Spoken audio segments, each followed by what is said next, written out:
Here we are, another day on the road. We don't know what we're going to be doing, where we're going to be staying tonight. We've just stopped in Dunkirk.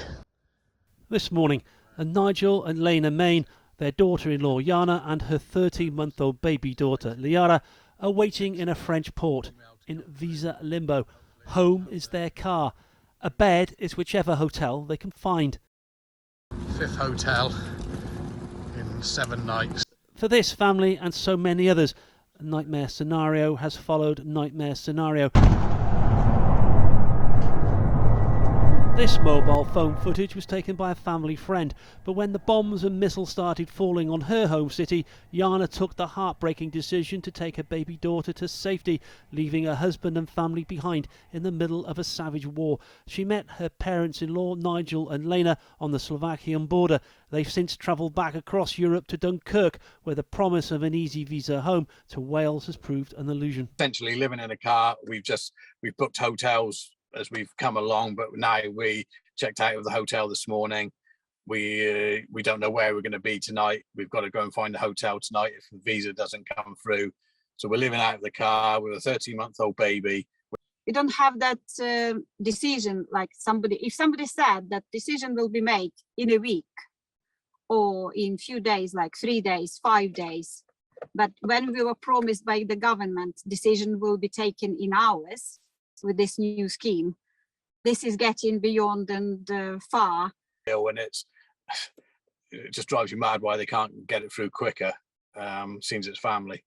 And how are you bearing up? Because it is officially a nightmare.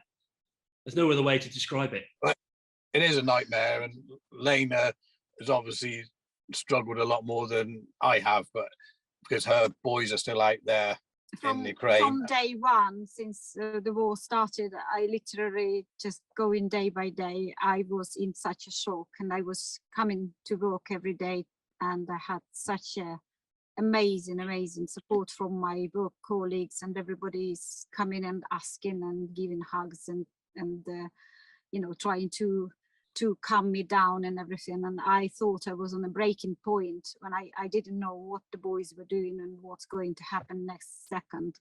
And then when we started driving, I thought, yes, they're crossing the border. This is the point where I might be feeling relieved. Yes, we feel relieved that Jana and the baby crossed the border, but the whole of my family left behind. And the pressure on both of you, the it must be wearing you down. Must be wearing you down. Yeah, I think I slept last night reasonably well, and that's the first night I've slept properly. And I think it was because we were in a quiet hotel. But I've been waking up at 2 o'clock, 3 o'clock, and I'm looking at the phone because I'm dreading something happening near where Lena's boys are, and you're just thinking, no, please not. So you literally wake up in the middle of the night and you're checking your phone just to see what's going on. And it's constantly on your mind. And we just want to get Jana back, settle her in so she can relax and she can feel at home. She's been on the road for more than 10 days, 2 weeks now. Yeah, totally on time. She's been on the road for 2 weeks, living out of hotels. She slept in underground shelters and everything with a 13-month-old baby. She needs to be settled and sit down, and where she's got home, and whether it's for 2 weeks, 2 months, or 2 years, it doesn't matter, but she's got somewhere settled to be. For the sake of a baby daughter, Jana is putting on a brave face. Речі я збирала на той випадок, щоб перебути 2 дні. She only picking up the belongings just for enough for 2 days, so to stay for 2 days somewhere, and then with intent to come back after 2 days.